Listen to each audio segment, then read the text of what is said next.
Hey, everybody. Welcome back to the Awesome Life podcast. I'm Karen Stelz, your host, and I just love my guests. The podcast, of course, is for women in transition who are looking for something else. They don't know necessarily what it is they're looking for, but the podcast offers you lots of resources, ideas, thoughts, and directions just to get that mind flow going. And the fact is that sometimes our minds are our minds are always working, right?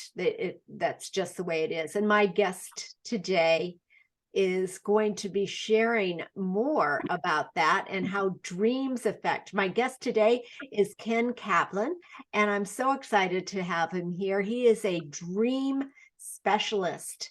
Actually, he's been a highly gifted dream interpretation specialist, is how he describes himself.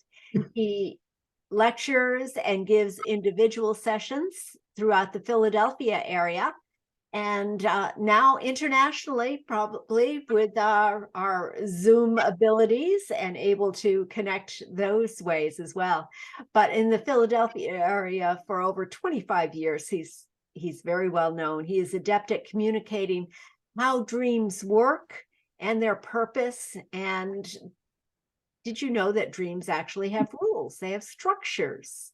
And he's going to be sharing some of that. And he is going to help us understand more about the powerful interpretations that dreams have. And before you say it, yes, everybody dreams. You have to be able to dream or you go crazy.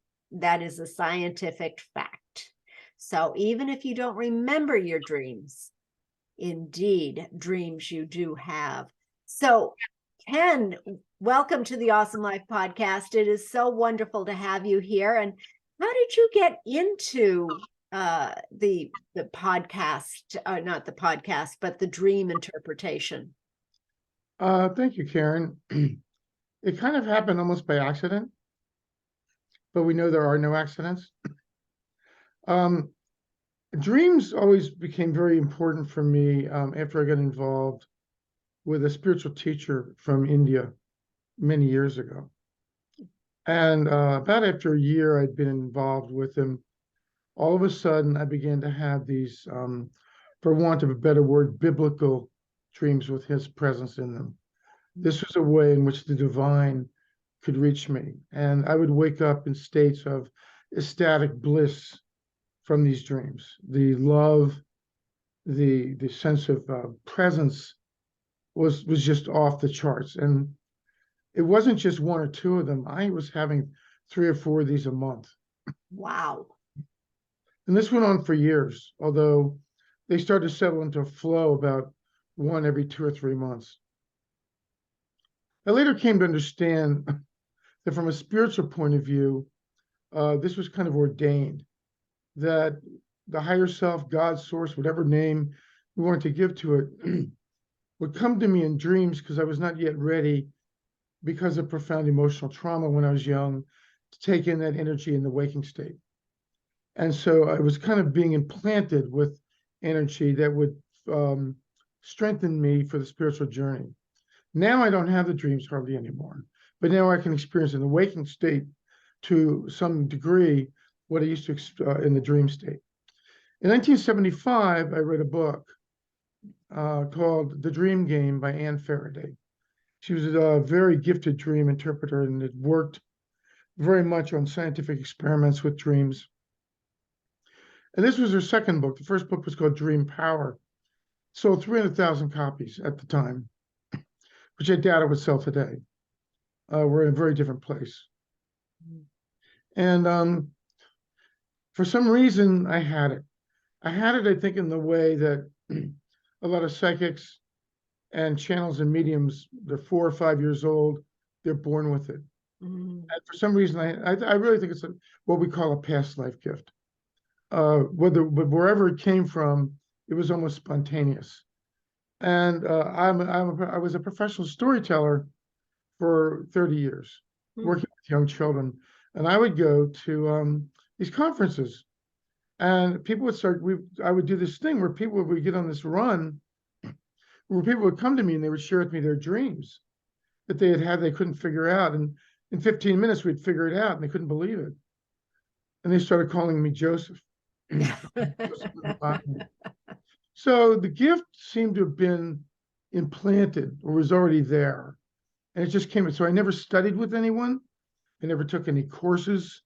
I never trained with anybody. I had it. Now, that doesn't mean to say that I haven't grown from, and I haven't benefited from the wisdom of other people, from some of the books I've read. I've had some conversations and networked with some tremendous Jungian analysts. And so you do learn. And I also, recently, I've seen that my intuitive abilities have gone up a couple levels. And I'm seeing things in dreams that maybe I didn't see 10 years ago. And it's very exciting.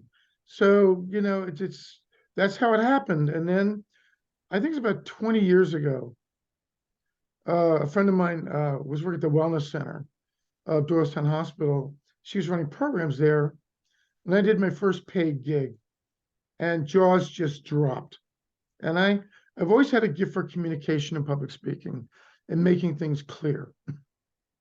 But not only did I share about dreams, but I actually worked with several dreams on the spot. Oh, wow. And they were just astonished. And I started doing that in most of my presentations.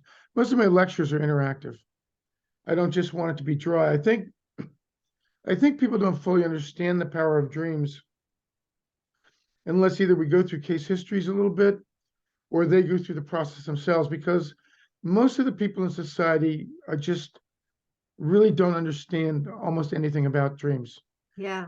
And it's not anybody's fault. Society doesn't hold them as sacred. And let's say you did want to do something with your dreams. Who would you go to? Yeah, most people just grab the book in at Barnes and Noble and says, and that's because the psychology profession is kind of taken hold of dream work.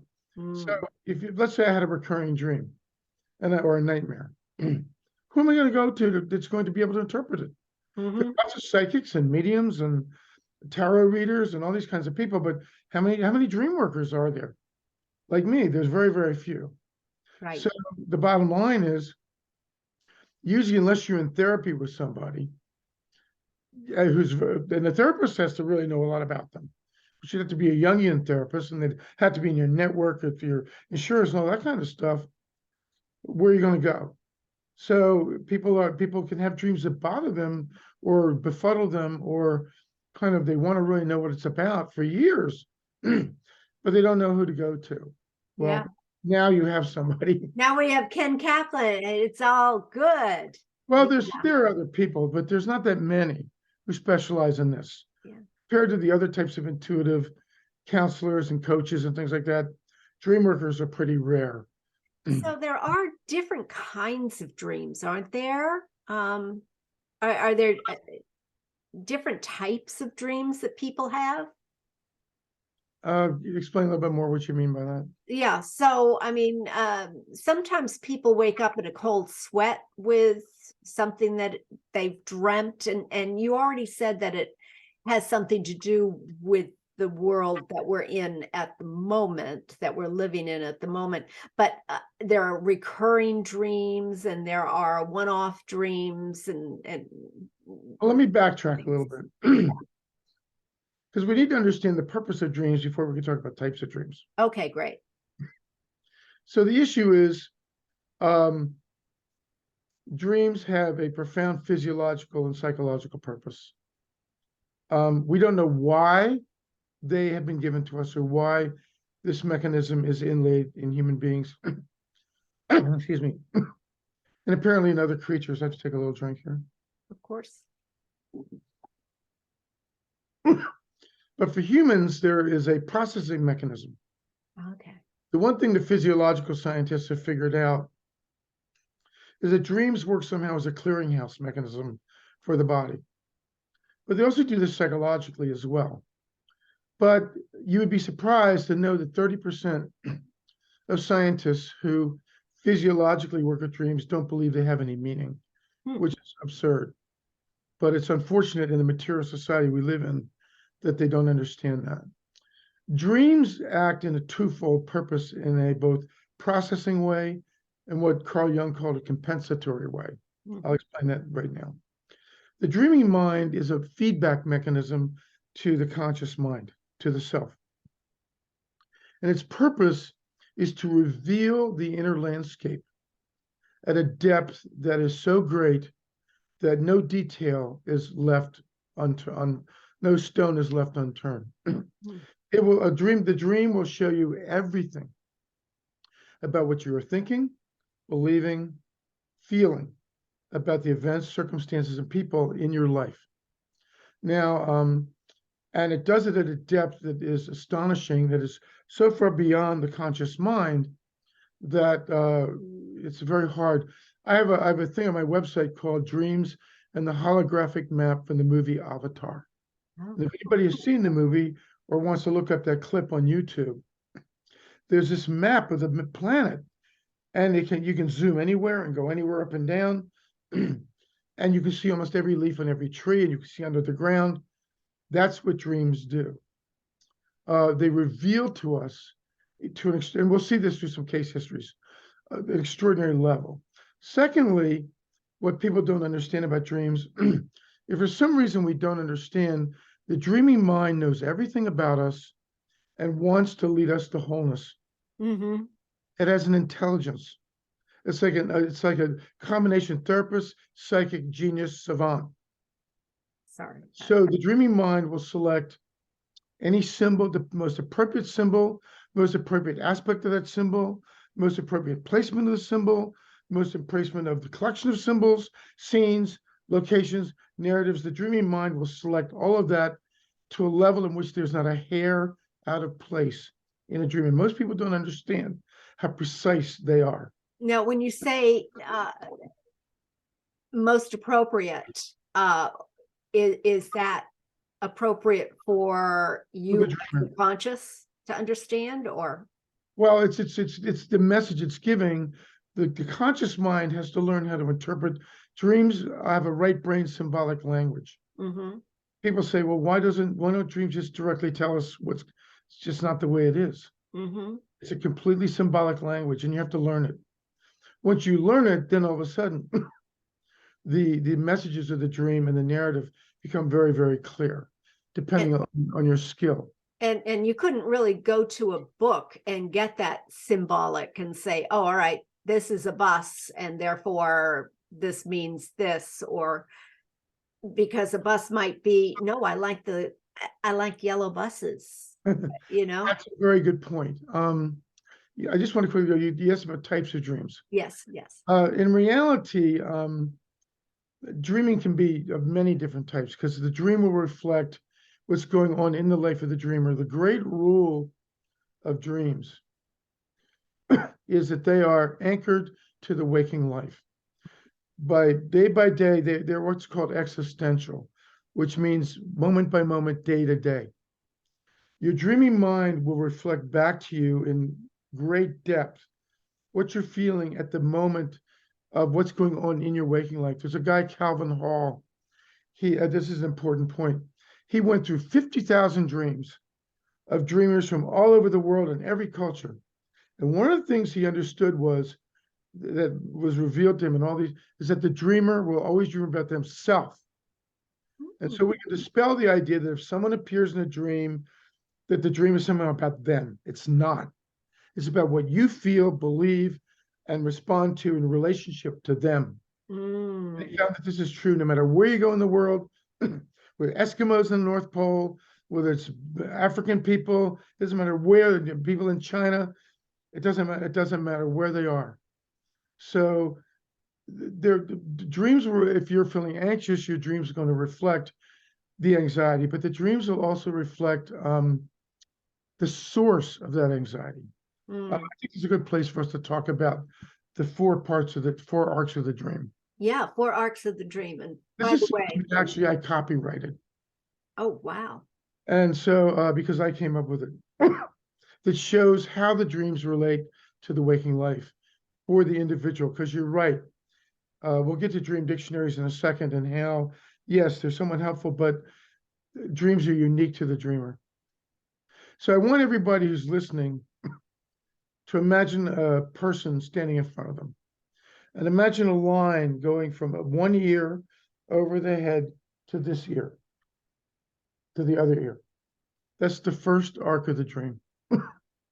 The first arc of the dream is the trigger. Something in the day, some incident in the day will trigger off the dream and will be the setting off mechanism. We don't have to know what it is, but it does. Then I want you to imagine a circle going from the shoulder over the head and over the first arc to the other shoulder. That's another arc. The second arc of the dream is the main body of the dream, based on what's going on with you at the time of the dream in your waking life. If you're having stress at work, having issues with a relationship, feeling really good about yourself, a million different variations, the dream, the main processing body of the dream will be about those events in your life and be a commentary on them. However, I want you to now imagine from the foot over the two arcs to the other foot, and this is the third arc. And the third arc is your lifetime issues. And your lifetime issues, if it's appropriate, will interface with the second arc or the day-to-day issues. And so you will find in dreams a lot of the source of your issues, because your dreaming mind will bring to light in a dream your lifetime issues that are influencing the second arc. The last arc is not an arc at all, but imagine lines going out from the top of the third arc into infinity. This is the unbounded, infinite unconscious, what we call the higher self. And this is the realm of dreams beyond the subconscious mind, or what is traditionally called the unconscious mind of the individual dreamer. This is where we get precognitive dreams, lucid dreams, visitations from loved ones, angelic appearances, dreams of the divine. The dreams from my spiritual teacher, the divine energy that so filled me, was a fourth arc dream. Interesting, and we might get it. We can see this in an example. Is that for some reason the superconscious self, or the higher self, and our loved ones have an ability to use our own subconscious minds to rearrange symbols and create messages in the way our dreaming mind would, but with much more intent. I want to give a quick example of a second arc dream. Great. Is that okay? Yeah, that would be great. Well, children usually have second arc dreams. They haven't developed enough maturity to develop what's called the guiding or the healing or the compensatory nature. So I was talking to a woman on the phone who was with a company, and she was a customer service rep, and she told me of a dream she had in childhood. And she said in the dream, she was about 7 years old, and she was walking up the side of a mountain, and it was lovely and beautiful, and there was a table waiting for her. She sat down in a chair, and there was an umbrella canopy over the table, and there was a flower vase with flowers in it. And she was looking out over the landscape, and it was beautiful. And all of a sudden, she felt a terrible roar, and a horrible avalanche of stone and rock came roaring down the mountain and destroyed everything. And she woke up. Now, this was a recurring dream.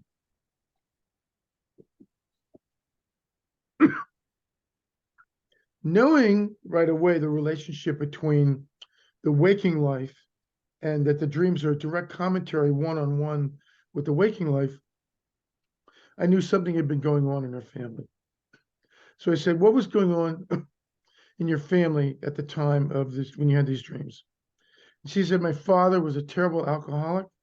He would come home in violent rages, and we would have to hide in the closet in order to hide from him until he passed out.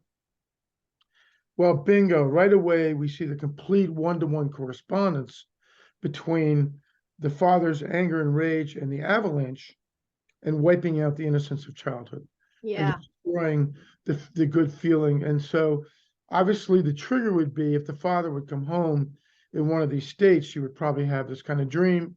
Or even if he just got really angry at the dinner table, it might trigger off. And it was a recurring dream for her for years. Yeah.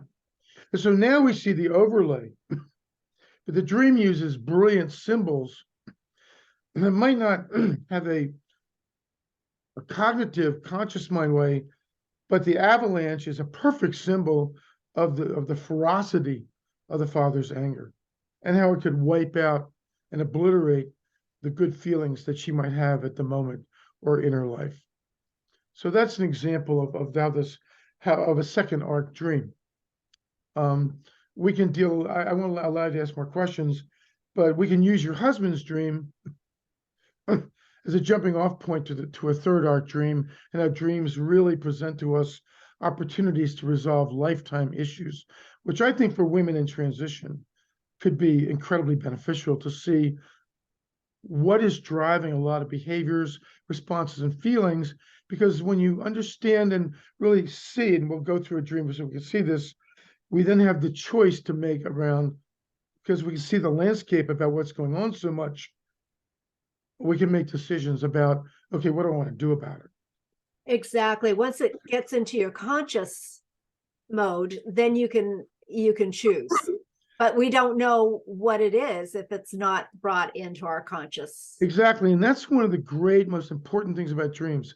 If I compare psychics and dreams, there's a certain comparability between them. Dreams are far more precise and detailed Yeah. in working with, now a really good psychic will be somewhat detailed, but the dream is coming from within you. Right.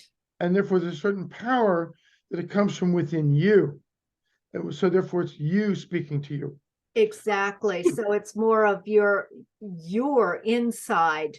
It isn't necessarily what the facts are going on outside. It is your emotional feeling about it. Exactly. And that's why it's important to understand dreams are not literal, but they are symbolic, because people get lost in thinking that they are literal, and they miss the subtlety of messages. I had a woman a long time ago.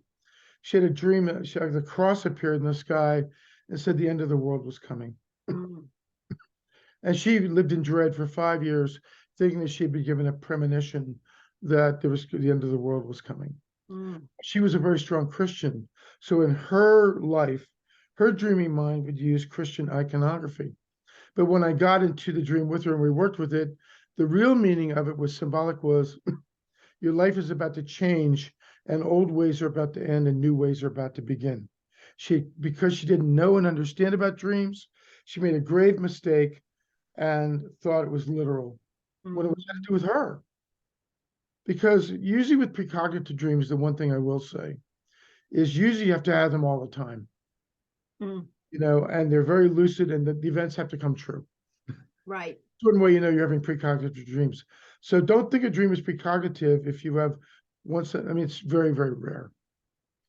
So That makes sense. yeah. So that's one of the great pitfalls of dreams, is people take them literally and they don't know how to understand. There's some, I made that mistake. I've made that mistake in the past. Pretty bad.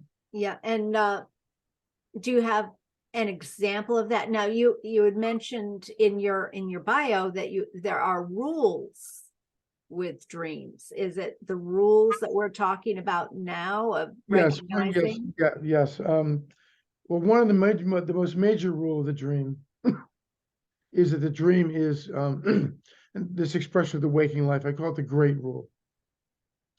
And when people try to share their dreams, because they don't give the backstory or the context, you can't really interpret it.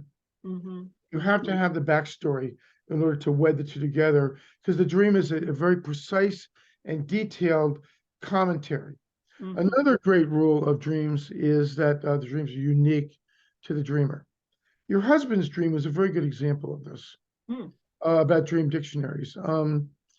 In that dream dictionaries are helpful, but you can rely upon them too much because symbols are unique to the dreamer. Okay. And you always have to work with what works for the dreamer. So, and another part of the dream is that a rule of dreams is that all parts of a dream are you. This is hard for people to grasp, but if someone else appears in a dream, I know some dream workers say that if your wife appears, it's them, but it's really basically what you're thinking and feeling about them, Yeah, that makes not, sense. not them specifically. It's very, very rare to have a dream that's really about somebody else. Yeah. So Yeah, and just for our listeners, maybe you would like to share what my husband's dream was a little bit. well, he had a recurring dream Mhm. where he was lost in the city, and it was a city that he didn't know. And he knew that he had an appointment and he was supposed to be somewhere, but he could not find his way. And he didn't know where he was. He didn't know which way to what, And this is an extremely common variation of a dream. I call it the examination dream. This is the dream. The primal dream is you're taking a test and all of a sudden you realize you only have 5 minutes to go and you haven't started.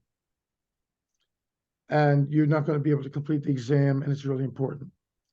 There are a million variations of the examination dream.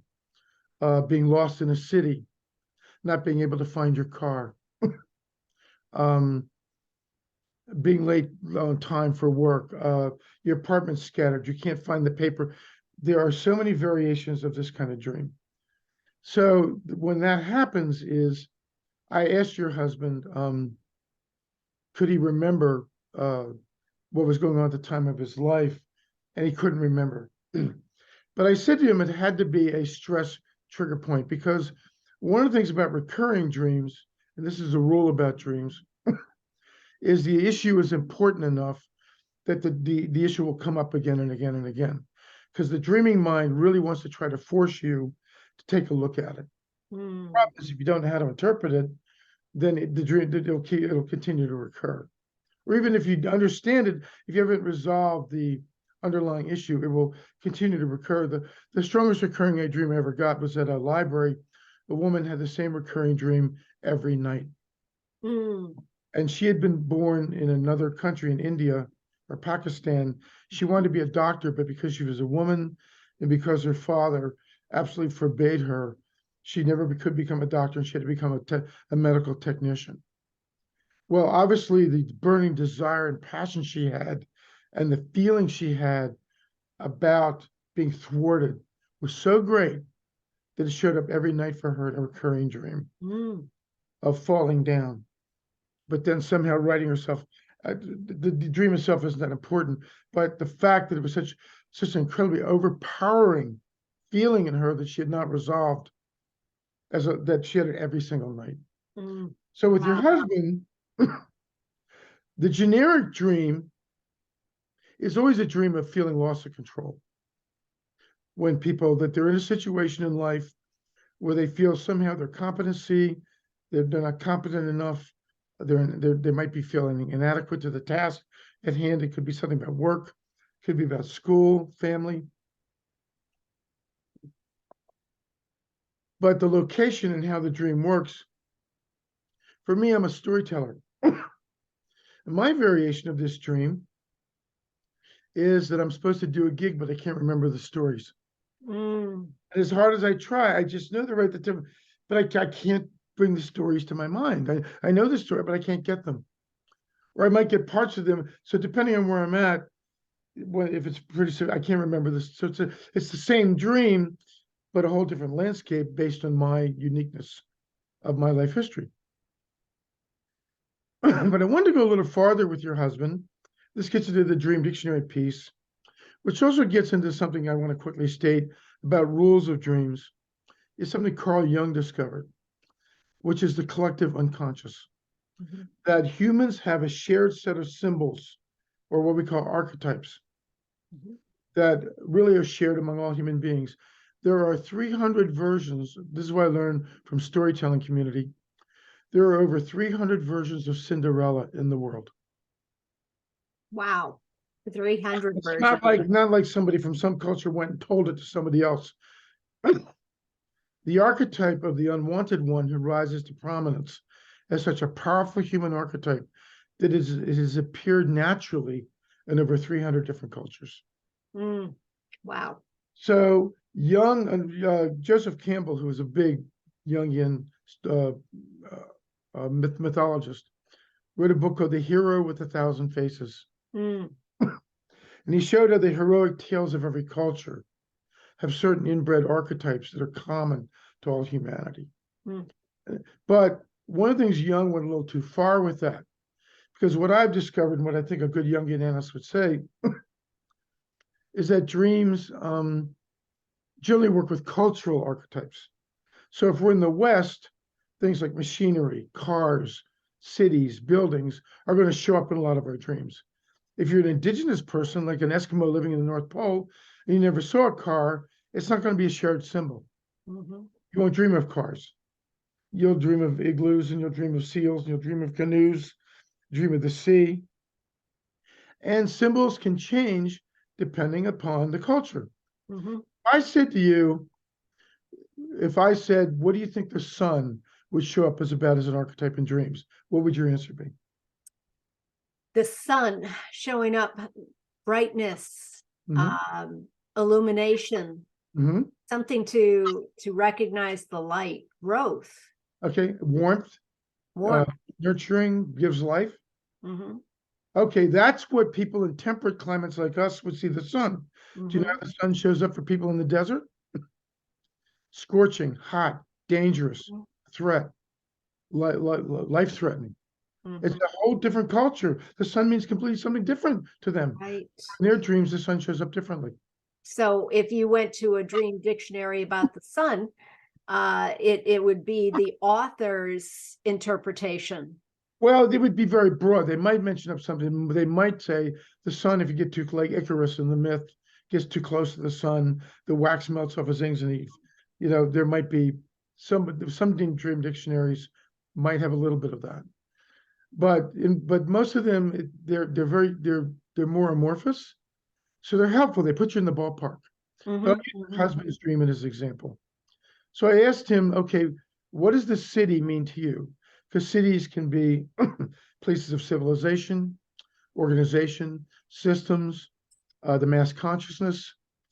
But for him, he had grown up in the suburbs, and really he went to Maine in the summers.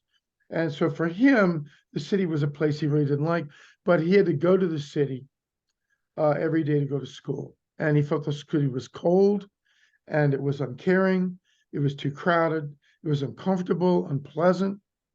So that's what the city meant for him. So clearly, something in his waking life mirrored what the city represented. Mm. But I wonder, now, normally in the past, I would have stopped there. When I said, okay, this dream is showing how you're not feeling competent, you might be feeling inadequate, you might be feeling out of control, you might be feeling lost in something very unpleasant, overwhelming, these kinds of things. Mm-hmm. That would have all been true. But I've learned to go more into the details. In dreams, the devil is in the details, particularly with the uniqueness of each person. Mm-hmm. So I said to him, what else was in the dreams? It's a very short dream. Well, there were buses in the dreams. I said, that's interesting. Was there any car? No, just buses. That was a very, very important detail. Mm. I said, I had a dream with a person in a visitation dream where their father was sitting at a bus stop like this with his hands on the bench like this. Mm-hmm. And buses can tend to represent the mass consciousness. Where is your relationship of your life to the mass consciousness? But I asked your husband, what do buses mean to you? He said, I had to get, when I was young, from first grade to ninth grade, I had to go by bus every day to the city. And what was that like for you? He said, it was extremely unpleasant. One of the major things he really did not like about buses was that he had to be beholden to somebody else's schedule. Mm-hmm. In other words, if he missed the bus, he was going to be late for school, to be held to pay. And he really did not like that. Now, that's a very unique feature to him. Mm-hmm. Someone else might have said, I didn't like buses because they're smelly, they're crowded. That's not what it was about for him. So that would have been a detail that would have been very key to his life Right. in terms of like the meaning of the dream and what was going on in his waking life. There was some mirror that would have been a very important detail if I could have remembered with him. And you wouldn't have found that in a dream dictionary. That would have been very hard to, Right. most likely wouldn't have been there. And that's where the dream is unique to the dreamer. That makes sense. That makes perfect sense. And that's where you do need to ask those questions. It's like the coaching world. You got to keep going down a little bit through that onion of the layers. And that sounds like what you do with your dreams so that people can alleviate or understand better and make better choices. I'm Because going to give you an example in a second, but I want to say that there's a saying that only the dreamer can interpret their own dream. That's not true. no, If someone doesn't understand anything about dreams, they can't interpret it. no, they can't. But what is true is that the meaning of the dream has to resonate with the dreamer. Right. You have to go, aha, that feels so right. What I do when I work is I never impose an interpretation on the dreamer, because I've had so many instances where I thought the dream was going to go in this direction, and instead it went somewhere differently. I have to follow the dreamer's current, the Right. river that branches off. It's their dream. So sometimes I'll present themselves, it could be this, it could be that, which resonates more for you. Yeah. One other thing about the rules of dreams, I mentioned this, it's really important not to take them literally. Like I said, that's the greatest trouble that people get into. So if all aspects of a dream are you, then if I'm in a room and there are all these different kinds of things, each symbol is like a microchip that is an aspect of self that contains information. But that's one of the prime ways I'll show you. So I'd like to go through a third arc dream with a friend that was a recurring dream that will give a more, I did know the backstory of the life, and your audience can have a more complete understanding of how this all really works and what the value of it really is, because this was a life-changing dream. So this is the third arc, which is going from one foot up and over your head to the other foot. This is where lifetime issues come into the dream. Okay. And we'll see what the second arc is. So a friend of mine came to me and she had a recurring dream. And she had one right around Christmas, 2 weeks after Christmas. And in the dream, she's about to go on a vacation to an exotic island. This dream is a very similar dream to your husband's dream, of the examination dream. But the clothes are all over the place and they're not packed. And she's running out of time. She says the variations of the dream are oftentimes she can't get the clothes packed. They're all over the place. And she doesn't have enough time. She's going to miss the plane, or sometimes the ticket is lost and she can't find the ticket. In this particular variation, the clothes weren't packed and she didn't have enough time, and they're strewn about, and she's trying to get it together. So I said to her, okay, clearly this is a dream like your husband's dream that's reflecting a feeling of not being in control, being overwhelmed. But we have to go to your waking life to understand what the trigger is. So when did you have this dream? She said that I had it about a night before Christmas Eve. I said, tell me what was going on in your life at that time. She said, well, the family expects me to prepare a really big Christmas Eve dinner for everybody. And it's a huge thing I have to do. I have to go shopping. I have to, get the main dish. I have to cook. I have to clean. I have to go to Wegmans. I have to do this. I have to do that. And clearly, the dream was reflecting some form of overwhelmment about this issue, about being in this position of doing it. I said, so she always feels it. She says, I always end up getting it together, but I end up feeling exhausted, and it clearly was weighing on her quite a bit. So we can begin to see in which the dream reflects the stress and tension she's feeling about being overwhelmed. Yeah. Now, I could have stopped there, but I wanted to go further. So I said, I have a technique called point of view or Gestalt technique, where we align ourselves with the energy of a symbol in the dream for it to give us information. So I said, the first thing we got was what the exotic island meant. And it wasn't a literal place. It was a place of relaxation, of ease, and kind of enjoyment within herself she was trying to get to. It was being blocked by the overwhelmment and what was going on with not being able to get things together and feeling the enormous stress of packing and being late. So I said, I want you to become the clothes and see what they have to say. So she's very intuitive. And she said, they said to her, we are your 7-year-old self, where your mother demanded of you that you take on adult responsibilities. Mm. You were ready for it. And therefore you were able to do it, but you felt inadequate. You felt overcome with feelings of the enormity, the responsibility. You were not sure you're up to the task. And what's being played out here in the dream is, and in this waking life situation, is you are superimposing this primal, formative trigger or incident from your childhood. You're bringing those feelings of inadequacy, self-pressure, and overwhelmment into the present. Mm. Feeling that you have to do for, do for your family what you had to do for your mother. Mm-hmm. Therefore, it's a kind of a codependent thing. So, you're not setting a good boundary and deciding for yourself what you want, what's good for you and what's not. And you feel that you have to do this, and it's a really big deal, and the family's expecting the way your mother expected things, and you're going along with it. Once we got the picture from the symbols of the precision of where this all came from, that's the third arc. The second arc is the stress of what's going on right at the moment of having to prepare the dinner. Got it. The third arc is a lifetime issue of something that she's carrying forward from childhood that she hasn't resolved. And it's a one-to-one superimposition of childhood feelings that are being superimposed on the present day situation. I then switched to coach mode and said, how can we do this in a way that will allow you to create a boundary? So I said, I was on the computer as we were doing a Zoom session.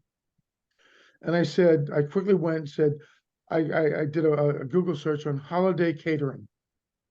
I went right to Whole Foods, and they had the thing the family liked a whole lot was salmon. So the ritual was she would prepare a big salmon main dish. Well, for $79, Whole Foods would give you an 8-portion main dish salmon meal, not the whole meal, just the main portion. Well, she lit up like a firecracker. They're fairly well off enough to be. So I can do that. That would take so much pressure off me. So what we're doing is we're bringing the adult into where the child has not worked. She's not worked out her childhood feelings, and therefore Right. allowing codependent things to continue. So that would be one choice. I said another choice would be that you could say, I'm not cooking at all. I'll meet you in the morning for lox and bagels. I'm shutting this down. Or I said a third option is you could order Chinese. So all of a sudden, because of what the dream revealed, Yeah.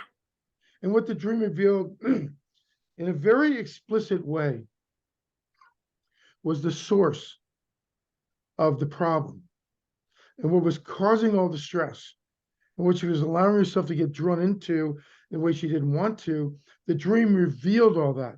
Yeah. And it was a lifetime issue.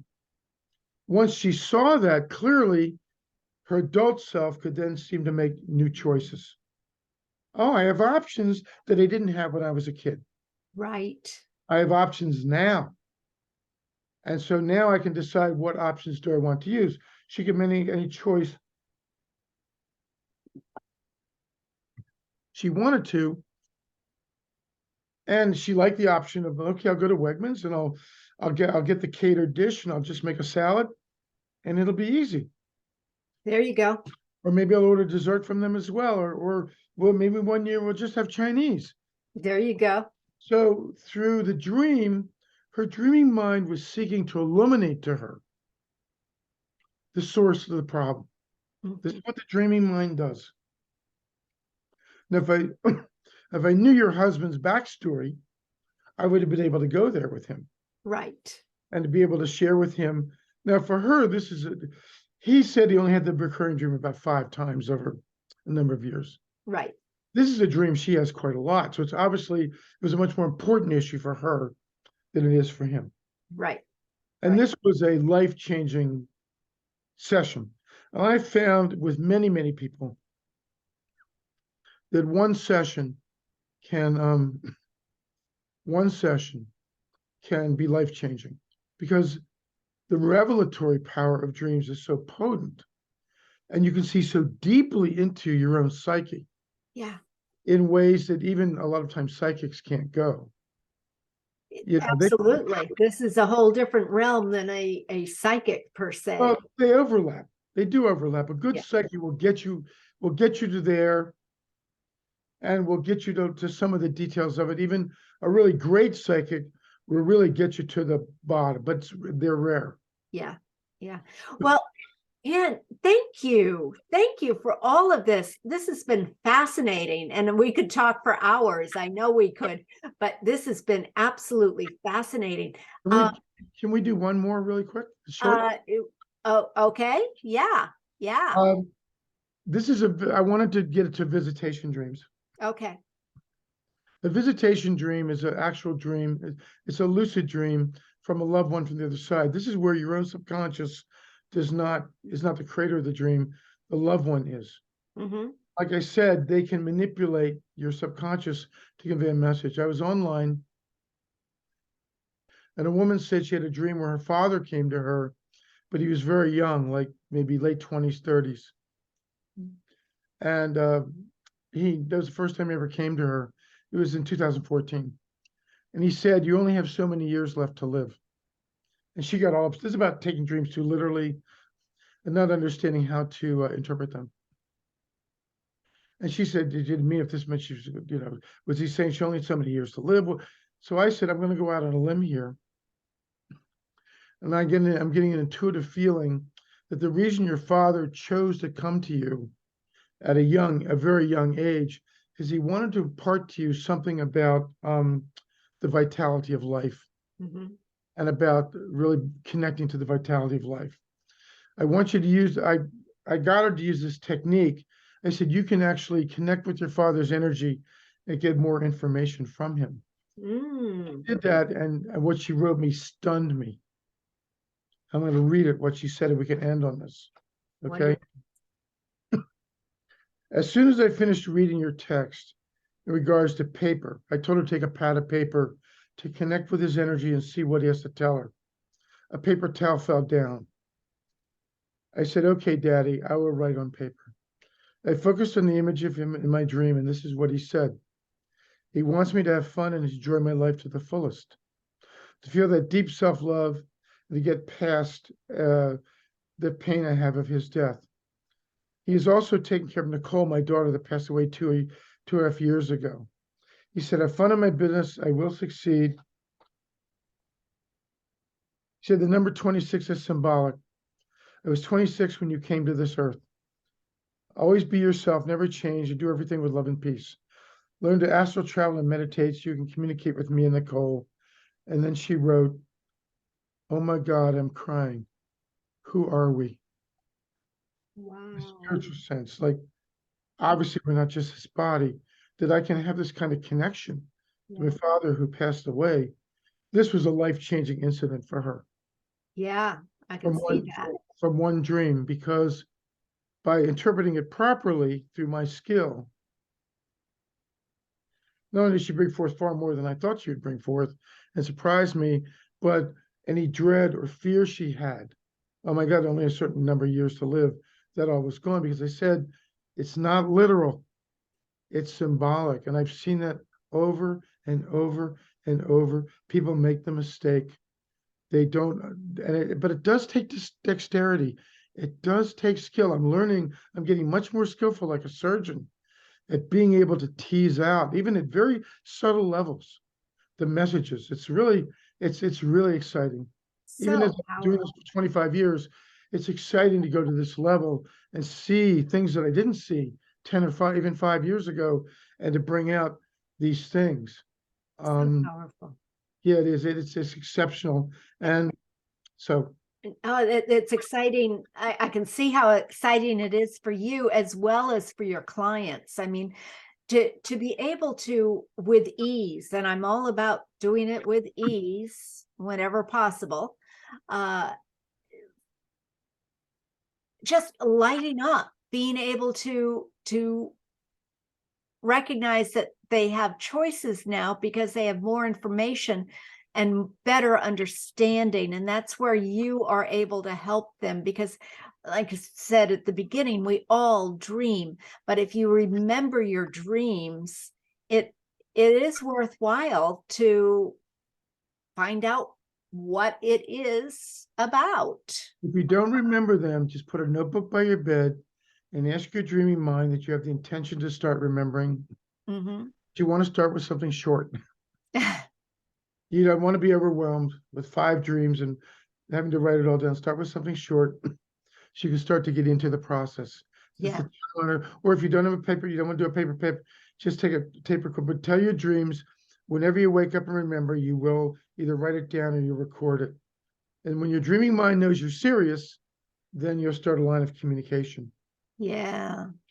Yeah, and I think this is important for your client base that they want to find the place where they're most in alignment with their natural talents. Exactly. Exactly. Absolutely. So everyone, I will have Ken's information in the show notes below.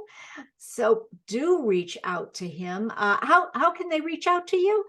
The best way actually would be through email. Okay. They can use this email kenstories8@gmail.com if they want to connect with me and explore the idea of a session. I'm very reasonable with my rates. I'm not like $300 a session or anything like that. I understand. I want to really give this gift to people. That would be the way. I do have a website. It's called intuitivedreamreader.com, but through email is going to be the The easiest. the easiest. fastest way to reach you. Yeah, Wonderful. and then I can do it through Zoom. I can do it through Facebook video chat, or I can do it by phone.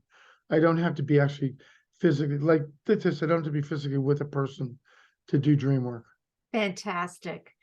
Well, I can't thank you enough for being here. This is so enlightening and so powerful. And in truth, anyone who is in transition, who is working to find a what can I do, Ken is a perfect place to start. Just think about your dreams.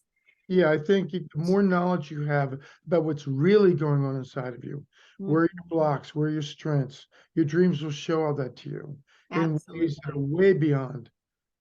I always say a really good dream session is worth about 2 months of therapy. I love it. I love it. That is so true. So true. You just have to be open to it and be willing to acknowledge what might be going on. And I also guarantee my work. If someone's not satisfied, I never expect them. I've never had a problem with anybody with this, but for someone who wants to feel calm enough, I guarantee my work. You have to be satisfied. excellent, excellent. Well, thank you. Thank you, Ken, so much for this opportunity and for sharing your wisdom and making yourself such a valuable resource for women in transition and actually for anybody at all. So thank you. And until next time, everybody, be awesome.